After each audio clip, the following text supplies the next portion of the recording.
Assalamualaikum warahmatullahi wabarakatuh. Apa kabar rekan-rekan mahasiswa mata kuliah kewirausahaan? Pada kesempatan yang berbahagia ini kembali dengan saya Yusriyadi sebagai dosen yang mengampu mata kuliah kewirausahaan. Pada hari ini Anda akan mendapatkan video pembelajaran pertemuan ketiga kita ya, dari mata kuliah kewirausahaan yang sampai hari ini proses pembelajarannya masih melalui daring atau dalam jaringan.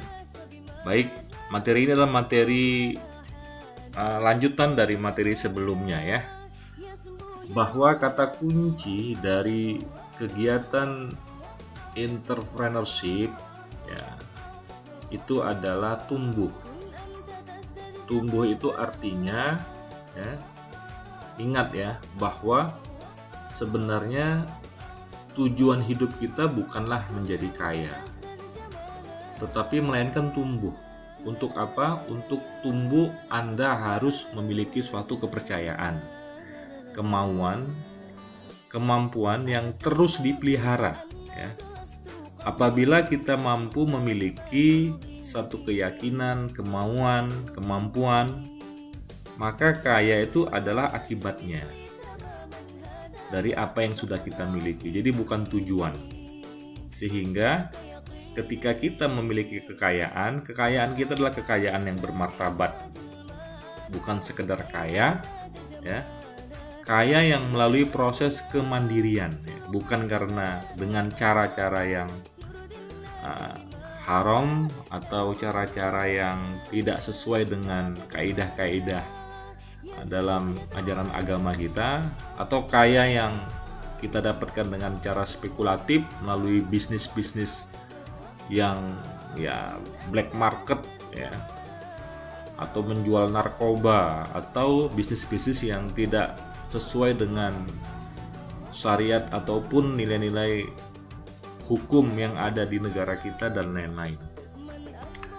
Jadi sebenarnya yang terpenting dalam kewirausahaan ini adalah kemampuan kita menanamkan satu jiwa karakter entrepreneurship untuk terus tumbuh dan berkembang. Di sanalah kata kuncinya.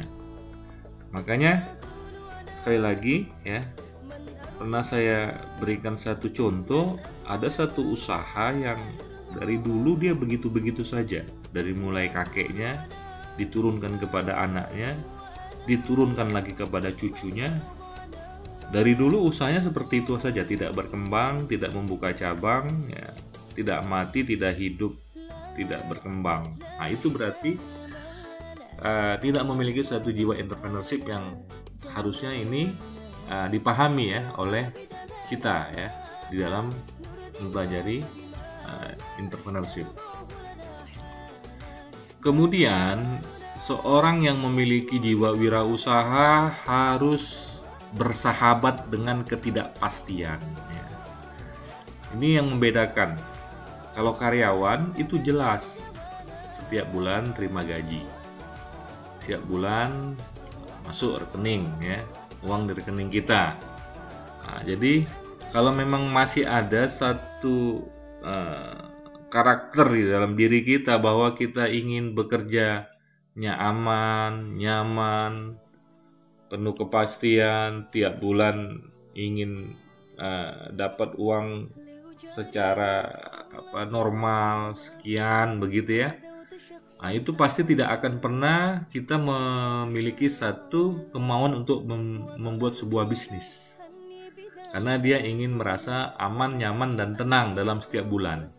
Maka pasti orientasinya bagaimana mendapatkan suatu pekerjaan ya, pekerjaan yang kemudian setiap bulan dia menerima gaji secara per bulan. Jadi kalau ada jiwa seperti ini di dalam pikiran dia, maka dia tidak akan pernah bisa menjadi wirausaha.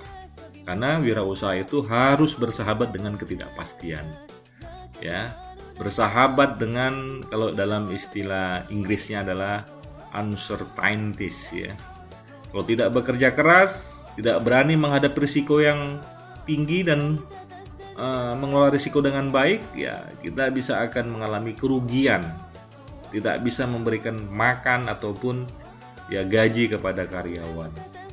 Jadi intinya karena wirausaha itu penuh dengan ketidakpastian, maka kita harus belajar bagaimana mengelola ketidakpastian itu menjadi suatu peluang. Sama seperti sekarang. Dengan adanya pandemi COVID-19, itu kan banyak usaha-usaha yang kolaps. Sehingga kalau misalnya satu pengusaha hanya berharap kepada satu usaha yang sudah kolaps, tanpa berpikir berimprovisasi, melakukan suatu kreasi baru, maka dia bisa tidak akan mendapatkan satu penghasilan lagi.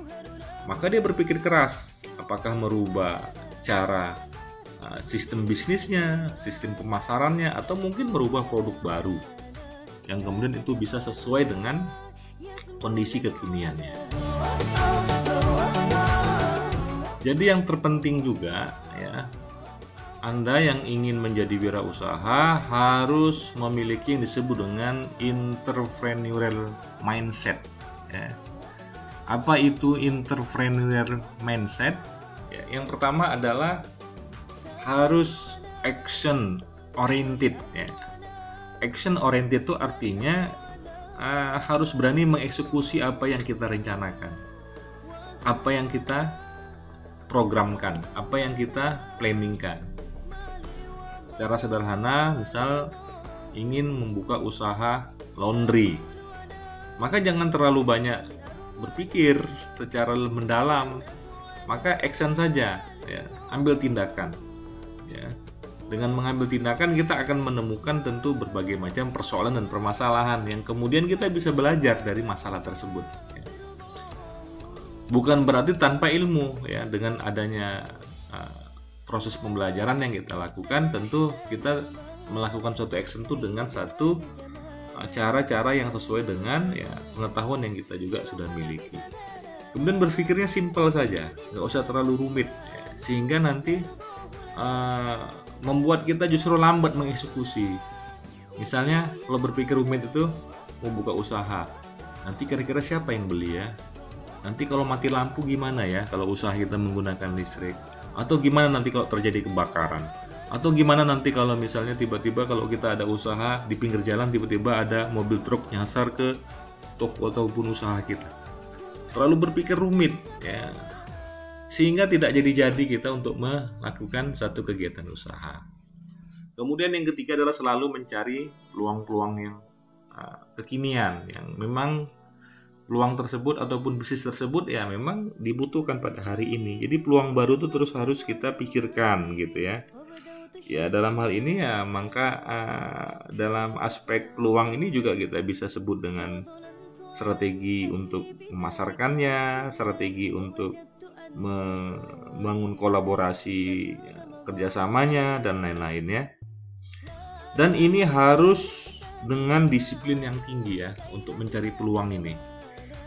Karena memang sebenarnya kalau ingin membuat usaha itu kita harus memahami apa sebenarnya peluang yang mau kita garap dalam bisnis kita. Jadi analisa kita tentang apa yang mau kita pilih dalam bisnis apapun tetap harus mencari satu cara untuk menemukan peluang apa yang paling sesuai dengan bisnis kita. Dan ini dengan disiplin yang tinggi. Sederhananya gini ya, misalnya Anda memiliki jaringan ke kepala-kepala sekolah yang ada di kampung Anda. Itu kira-kira peluangnya apa? Peluangnya Anda bisa supply apa misalnya? Supply buku. Mungkin Anda juga bisa supply seragam pakaian. Nah, itu peluang sebenarnya. Atau Anda misalnya punya saudara ataupun keluarga yang menjadi kepala desa. Apa kira-kira peluang yang bisa digarap? Wah, banyak. Desa itu punya dana desa untuk infrastruktur, membangun jalan, membangun jembatan desa, membangun drainase. Anda bisa bekerja sama dengan berkolaborasi dengan toko bangunan untuk mensuplai kerikil, batu bata, semen, ya bahan-bahan bangunan lainnya untuk menjadi seorang pengusaha di bidang supplier material bangunan, itu sebenarnya peluang. Dan ini harus dilakukan dengan cara yang sangat-sangat disiplin. Nah, kita harus ngotot, harus semangat untuk mendapatkan dan mengejar peluang ini. Kemudian ambillah peluang terbaik ya. Terbaik itu artinya yang memang sesuai dengan potensi kita, sesuai dengan kompetensi kita, sesuai dengan kemampuan kita, sesuai dengan jaringan kita, dan sesuai dengan yang kita rasa memang itu kita bisa mengeksekusinya. Kemudian fokus terus pada eksekusi ya. Jadi nanti jangan sampai terlalu banyak rencana tanpa ada keputusan untuk mengeksekusinya. Kemudian sekali lagi memfokuskan energi ya setiap orang dalam bisnis. Jadi memang bisnis ini apalagi masih di awal-awal, kita nggak bisa kita jadikan semacam sampingan sebenarnya kalau kita mau serius, mau berkembang. Nah, jadi memang ya kalaupun mungkin hari ini kita sambil bekerja, memang ada waktu yang khusus kita sediakan untuk betul-betul fokus memikirkan energi kita bagaimana supaya bisnis kita bisa berjalan. Jadi sukses itu F dikali choice. Jadi kita sudah memilih choice, F ini adalah frekuensi. Terhadap pilihan kita ini ya kita harus senantiasa melakukan tindakan. Frekuensi itu adalah tindakan-tindakan yang kita lakukan secara berulang-ulang ya, secara berulang-ulang agar tindakan tersebut menjadi suatu kebiasaan dan kemudian berproses untuk menuju suatu keberhasilan. Itulah sukses. Jadi tanpa ada tindakan frekuensi secara berulang-ulang, maka kita tidak akan pernah bisa meraih kesuksesan kita. Pilihan entrepreneurship, karyawan bekerja pada orang lain, ya, profesional eksekutif, decision maker. Kalau intrapreneur, karyawan dengan jiwa kewirausahaan, inovatif dan tajam dalam melihat peluang. Yang dicari adalah kemerdekaan dan akses terhadap resources ya. Itu ciri-ciri intrapreneur. Kalau karyawan murni bekerja kepada orang lain. Kalau intrapreneur, dia seorang karyawan yang memiliki jiwa kewirausahaan. Jadi walaupun kita karyawan, sebenarnya kita bisa mengelola bisnis juga ya. Saya punya kawan, dia bekerja di perusahaan perkebunan. Jadi dia cerita yang mensuplai mobil truk untuk mengangkat sawit dari kebun ke pabrik kelapa sawit itu dia ya. Dia buat perusahaan, dia ikut tender. Ya mungkin yang menjalankan bukan dia langsung tapi orang lain. Tapi dia yang mencari modal dan membangun jaringannya sehingga dia menjadi seorang pengusaha juga. Itu namanya intrapreneur, karyawan yang juga punya usaha begitu. Mungkin ini tepat bagi Anda nih ya. Bagaimana caranya kita kerja juga tapi kita punya usaha. Entrepreneurship ini memang murni bisnisnya, fokus dia, tidak ada lagi mengerjakan pekerjaan lain. Kalau social entrepreneur adalah kegiatan-kegiatan sosial ya, misalnya, tapi tetap ada basis entrepreneurship-nya, misalnya mengumpulkan dana zakat ya. Misalnya rumah zakat atau aktivis wakaf ya, mencari kerjasama dengan pihak lain yang mau diajak berkolaborasi untuk memberikan kegiatan-kegiatan sosial ya.